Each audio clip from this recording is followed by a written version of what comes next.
अस्सलामुअलैकुम नाजरीन, आदाब, इस्तकबाल है आपका, स्वागत है आपका Parbhani update news Parbhani Maharashtra India से। मैं आपका मेज़बान कलीम कुरैशी। आइए नाजरीन, डालते हैं आज की सबसे अहम और ब्रेकिंग न्यूज़ पर नज़र। नाजरीन, आपको बता दें कि कल 17 दिसंबर को परभनी ज़िले के तमाम 9 तालुकों में कहीं पर भी किसी किस्म की कोई पाबंदी परभनी ज़िला प्रशासन ने नहीं लगाई है। कल 17 दिसंबर को भी पूरे ज़िले का मार्केट खुला रहेगा। वो तमाम दुकानें, तमाम कारोबार खुले रहेंगे जिनको पहले से ज़िला प्रशासन ने खुला रखने का आदेश दिया हुआ था। तो कुल मिलाकर कल 17 दिसंबर को पूरे ज़िले का मार्केट खुला रहेगा, सुबह 9 बजे से लेकर रात के 9 बजे तक। आइए नाजरीन, डालते हैं आज की दूसरी सबसे अहम खबर पर नज़र। दूसरी अहम खबर प्रभाग 6 से आई है। प्रभाग 6 जो कॉरपोरेटर इम्मू लाला, इनका प्रभाग है, जो राष्ट्रवादी से कॉरपोरेटर है परभनी महानगर पालिका के। प्रभाग 6 में नाली सफाई के कामों को लेकर नाराज़गी चढ़ रही थी और इस नाराज़गी को जताने के लिए अजीबोगरीब तरीक़ा निकाला है कॉरपोरेटर इम्मू लाला ने। क्या है अजीबोगरीब तरीक़ा, आप खुद देखिए। आज 16 दिसंबर को परभनी महानगर पालिका में एक ऐसा अजीबोगरीब मामला देखने में आया है कि परभनी महानगर पालिका में प्रभाग 6 से कॉरपोरेटर सैयद इमरान लाला हुसैनी, इन्होंने अपने प्रभाग की सफाई के लिए आयुक्त साहब को एक निवेदन दिया है और उनको इस सफाई काम के शुभारंभ में उनके हाथों से 18/12/2020 को उनके हाथों से ये वार्ड की सफाई के काम का शुभारंभ, उद्घाटन उनके हाथों से करने का ये मामला सामने आया है। और ये जो सफाई का काम हो रहा है वो खुद इम्मू लाला अपने खुद के खर्च से करने वाले हैं, ऐसा भी पता चला है।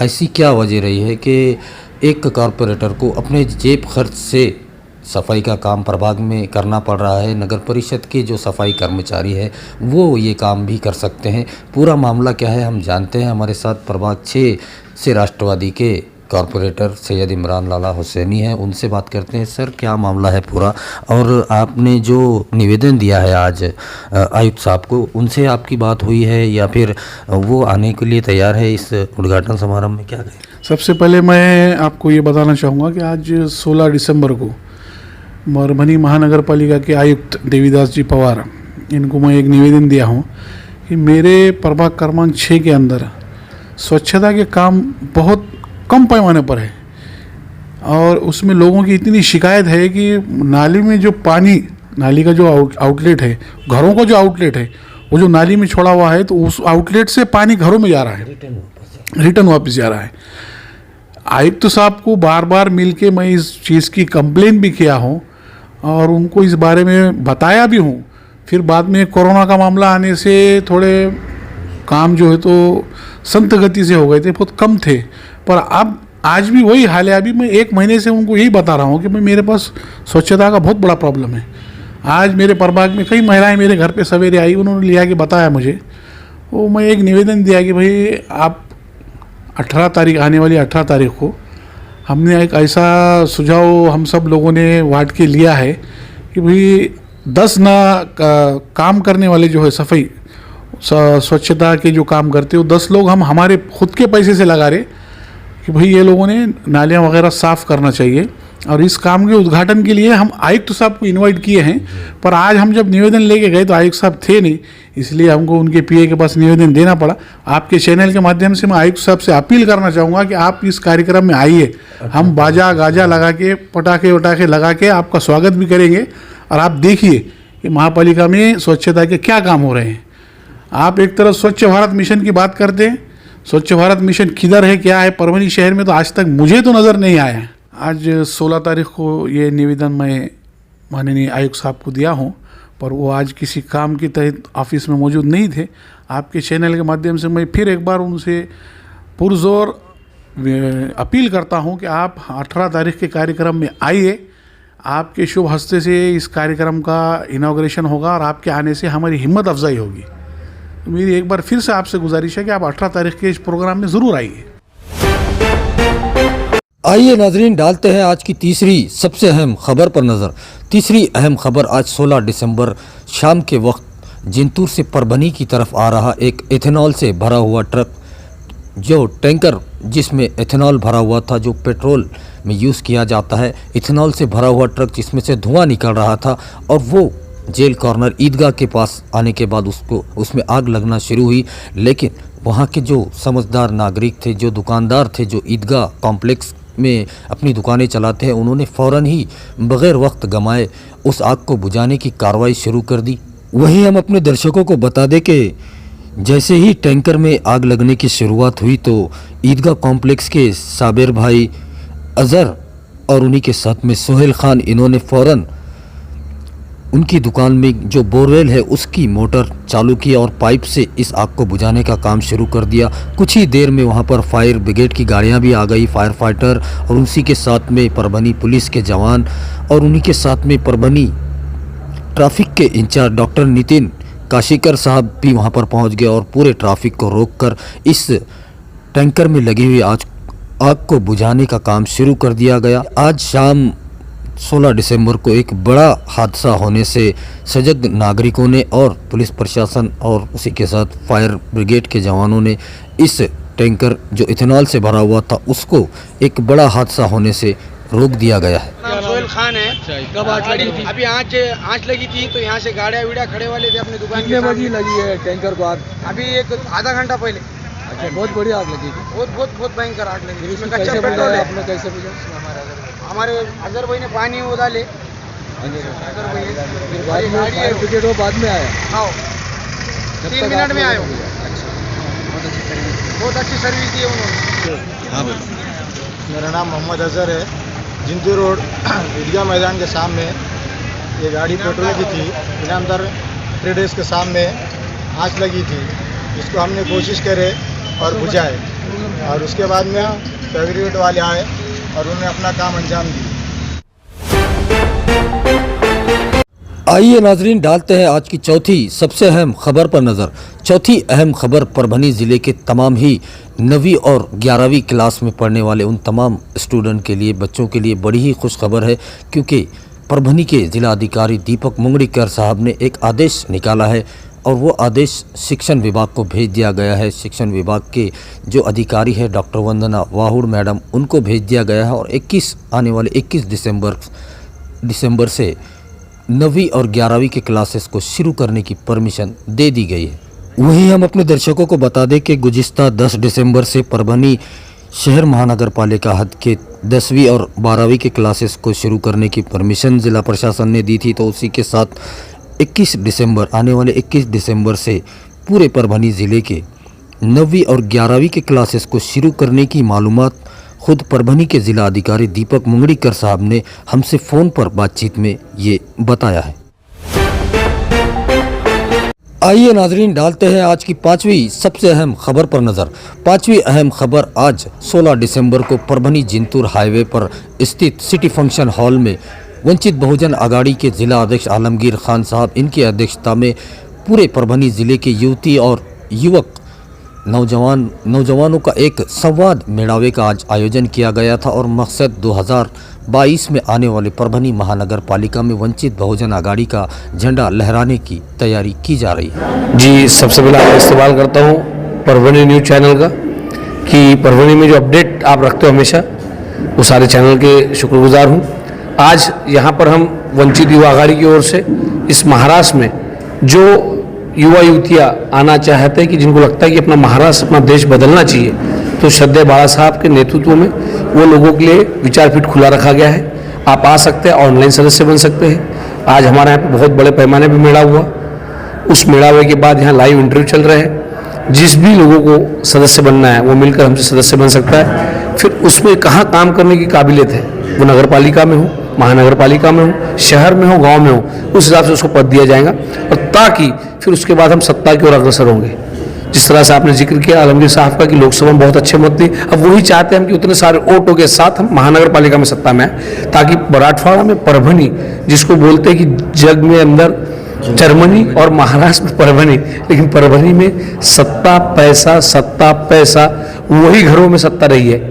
आज तक परभनी के लोग जहाँ थे वहीं हैं। फिर MIDC का जिक्र हो और रास्तों का जिक्र हो, कहीं भी ऐसी कोई चीज़ बनी नहीं है जिसकी वजह से कि परभनी में कुछ लगे विकास हुआ है। भकास वातावरण यहाँ पर है। तो हम यही चाहेंगे वंचित युवा आघाड़ी के माध्यम से आने वाले दौर में जो यूथ चाहता है कि उसका समाज सुधरे, उसका गांव सुधरे, उस सब के लिए प्लेटफॉर्म तैयार है। सर आने वाले दिनों में जैसा अभी महाविकास आघाड़ी की सरकार है, दूसरी तरफ अपोजिशन में भारतीय जनता पार्टी है, तो इन दोनों की फाइट में वंचित बहुजन आघाड़ी के लिए फ्यूचर अच्छा है परभनी में, परभनी महानगर पालिका में, क्योंकि 2022 में है। आपका लाइव कैमरा में जैसा अपडेट रहता है, जिस तादाद में युवा युवतियाँ वंचित की ओर झुक रहे हैं, जिस तरह से यहाँ पर एक बहुत अच्छा पोटेंशियल है, हमको सिर्फ उसको रूल आउट करना है। और आप देखेंगे आने वाले दौर में आप और मैं यहीं आऊँगा और यही PBN न्यूज़ अपडेट्स से आप बोलोगे कि बहुत बहुत परभनी के अंदर कामयाबी मिली है। शुक्रिया अदा आप भी करेंगे और हम भी देखेंगे। उस दौर दूर नहीं है जहां परभनी में वंचितों का सत्ता महानगर पालिका पे आएंगे। वंचित बहुजन आघाड़ी के परभनी जिला अध्यक्ष आलमगीर खान साहब हमारे साथ में हैं, उनसे बात करते हैं। जो आज युवाओं का युवतियों का जो मेड़ावा रखा गया था, संवाद मेड़ावा, उसमें क्या तय पाया है? क्या आने वाले दिनों में वंचित बहुजन आघाड़ी परभनी महानगर पालिका में अपना झंडा लगा सकती है? क्या हो सकता है आने वाले दिनों में? उनसे बात करते हैं। खान साहब, कैसे देखते हैं आप आने वाले इलेक्शन को, और अभी आपको कितना ज़्यादा सपोर्ट परभनी में वंचित बहुजन आघाड़ी को मिल रहा है? क्योंकि वंचित बहुजन आघाड़ी ये आम जनता की पार्टी है, इसमें घरानेशाही नहीं है, तो आने वाले दिनों में कैसे रहेगा परभनी महानगर पालिका में? जैसा सभी परभनी की जनता जानती है कि परभनी की जो राजकारण चलते आया है अभी तक, और वंचित बहुजन आघाड़ी 2019 लोकसभा में एक नई पार्टी स्थापन की गई, और जिस तरह से लोग का नज़रिया था वंचित बहुजन आघाड़ी को लेकर, और जब लोकसभा का चुनाव होने के बाद परिणाम आए और लोगों का उसी तरह परिणाम को देखते हुए भरोसा और मजबूत हुआ, तो जिस तरह से मैं ये कहना चाहता हूं कि वंचित बहुजन आघाड़ी से लगातार मैं जुड़ा हुआ रहा, और बाला साहब प्रकाश अंबेडकर ने मुझे ज़िला की जिम्मेदारी दी, मुझ पर भरोसा किया, और उसी तरह आने वाले समय में जो भी चुनाव वंचित बहुजन आघाड़ी मैदान में अपने उम्मीदवारों को उतारेगी, और जिस तरह से युवा पीढ़ी वंचित से जुड़ रही है, एक ताकत से वंचित के साथ, वंचित की विचारधारा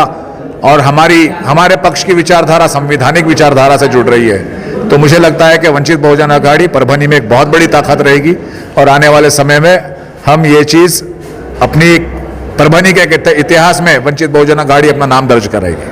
हम सब जैसे कि अभी पूरे परभनी जिले में आचार संहिता लग चुकी है, 566 ग्राम पंचायत के इलेक्शन 15 जनवरी को होने हैं, उसमें वंचित बहुजन आघाड़ी को बहुत बड़ा स्कोप रहेगा, क्योंकि ग्रामीण में वंचित बहुजन आघाड़ी का बहुत ज़्यादा स्कोप है, कार्यकर्ते हैं ग्राउंड लेवल पर, उसमें कैसा रोल रहेगा? कितने उम्मीदवार लड़ा रही है वंचित यहाँ पर, उसके बारे में? वंचित बहुजन आघाड़ी और हमारे राष्ट्रीय अध्यक्ष बाला साहब प्रकाश अंबेडकर ने आदेश हमको दिया है कि हम सभी ग्राम पंचायत के सीटों पर अपने पैनल खड़ा करेंगे और पूरी ताकत से लड़ाएंगे, और जो ग्राम पंचायत स्तर का जो चुनाव होता है वो एक लोकल और ज़मीन से जुड़ा हुआ चुनाव है, जहां पर शेतकरी ग्रामीण में अटैच होता है। और आज का जो माहौल देख रहे हैं कि किस तरह से शेतकरी का या जो कानून को लेकर आया गया, जिस तरह से किसान परेशान है, तो हम ये बातों को जनता तक रखेंगे, जनता के बीच रखेंगे, और वंचित बहुजन आघाड़ी ग्राम पंचायत में एक और बहुत ही अच्छी ताकत से अपनी सरपंचों को चुना कर लेकर आएगी, और साथ ही साथ वहाँ से जो प्रभाव हमारा आगे ग्राम पंचायत चुनाव के बाद नगर पंचायत पालम की आने वाली है, फिर नगर पालिका रहेगी, महानगर पालिका रहेगी, उसमें हम बहुत ही अच्छा अपना प्रदर्शन देंगे। आइए नाजरीन, डालते हैं आज की छठी सबसे अहम खबर पर नज़र।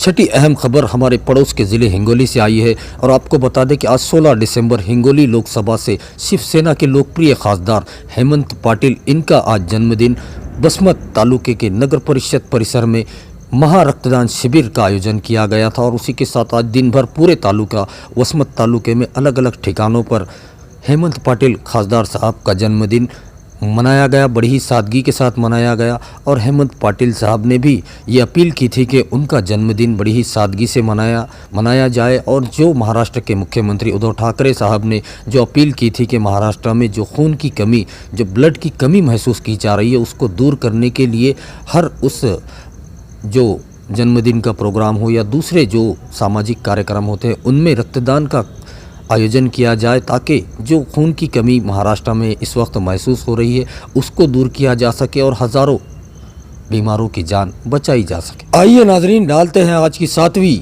सबसे अहम खबर पर नज़र। 7वीं अहम खबर आज 16 दिसंबर को परभनी पुलिस के एलसीबी पथक ने परभनी शहर में स्थित इकबाल नगर में एक घर पर रेड की, जहां पर घरेलू इस्तेमाल के जो गैस सिलेंडर होते हैं उसकी गैस ऑटो रिक्शा में भरी जा रही थी और ये गोरख धंधा काफ़ी दिनों से चल रहा था। ऐसी मालूमात जब पुलिस प्रशासन को मिली तो ये मालूमात एसपी जयंत मीना साहब को दी गई और उनके आदेश पर ये बड़ी कार्रवाई की गई, जिसमें 4,41,590 रुपये का मुद्देमाल बरामद किया गया और वहीं पर 3 आरोपियों को इसमें अरेस्ट भी किया गया है। हम अपने दर्शकों को बता दें कि परभनी एलसीबी पथक के प्रमुख वेंकटेश आलेवार, फौजदार साईनाथ पोएड, फौजदार विश्वास खोले, हनुमंत जक्केवार, दिलावर खान, हरिचंद्र खुपसे, सैयद मुबीन, मधुकर चट्टे, बाला साहब तुप समुंदरे, फौजदार उन्होंने यहीं पर महिला पुलिस आशा सावंत, इस टीम ने ये बड़ी कार्रवाई की है, जिसमें हनुमंत जक्केवाड़ की फिरियाद पर नया मोंडा पुलिस स्टेशन में गुना दाखिल कर दिया गया। आइए नाजरीन, डालते हैं आज की 8वीं सबसे अहम खबर पर नज़र। 8वीं अहम खबर मेडिकल बुलेटिन है जो रोज़ाना हम आपको सुनाते हैं। तो आज का मेडिकल बुलेटिन कुछ इस तरह से है कि कुल मिलाकर अब तक पूरे परभनी डिस्ट्रिक्ट में जो कोरोना पॉजिटिव मरीज पाए गए हैं उनकी तादाद 7,404 बताई जा रही है। तो वहीं पर इनमें से जो डिस्चार्ज हुए हैं, जिन्होंने कोरोना वायरस को मात दे दी है, ऐसे पेशेंट की तादाद 6,997 बताई जा रही है। तो वहीं पर पूरे परभनी ज़िले में अब तक कोरोना की वजह से मरने वाले पेशेंट की तादाद 297 बताई जा रही है। तो वहीं पर ज़ेरे इलाज पेशेंट जो एक्टिव है, कोरोना की चपेट में है, ऐसे पेशेंट की तादाद 110 बताई जा रही है। तो वहीं पर आज 16 दिसंबर के दिन की बात की जाए तो आज के दिन भी 4 पेशेंट को डिस्चार्ज दिया गया है। तो वहीं पर 9 नए कोरोना के मरीज़ पाए गए हैं और अच्छी खबर यह है कि आज के दिन एक भी कोरोना पेशेंट की मौत पूरे परभनी ज़िले में नहीं हुई है। ये आज 16 दिसंबर का मेडिकल बुलेटिन था, जिसकी तफसीली मालूमात हमने आपको दे दी है। वहीं हम अपने दर्शकों को बता दें कि परभनी ज़िला प्रशासन और ख़ास तौर पर परभनी के ज़िला अधिकारी दीपक मुंगड़ीकर साहब, इनके जानिब से पूरे परभनी डिस्ट्रिक्ट की जनता से ये अपील की जा रही है कि जो 3 सूत्री मुहिम महाराष्ट्र शासन, आरोग्य विभाग, ज़िला परिषद और ज़िला प्रशासन चला रहा है कि घर से निकलते समय मास्क ज़रूर लगाएं, सैनिटाइज़र का इस्तेमाल करें और एक दूसरे से सुरक्षित अंतर ज़रूर रखें। उसी के साथ माज़ा कुटुंब माजी जवाबदारी इस मुहिम में भी अपना पूरा सहयोग दे, ऐसी अपील ज़िला प्रशासन आपसे कर रहा है। वहीं हम अपने दर्शकों से ये गुजारिश करते हैं, ये अपील करते हैं, ये रिक्वेस्ट है हमारी आपसे कि आप हमारे चैनल परभनी अपडेट न्यूज़ को सब्सक्राइब ज़रूर करें, लाइक करें, शेयर करें और कमेंट तो ज़रूर करें, ताकि आप दर्शकों की राय हमें मालूम हो सके। और बेल आइकॉन का बटन दबाना ना भूलें, ताकि आने वाली हर खबर सबसे पहले आपको मिल सके। तो अपना बहुत ख्याल रखिए, ज़िला प्रशासन की गाइडलाइन का पालन कीजिए, अपने घरों में रहिए, सुरक्षित रहिए और मुझे दीजिए इजाज़त। आप देखते रहिए परभनी अपडेट न्यूज़।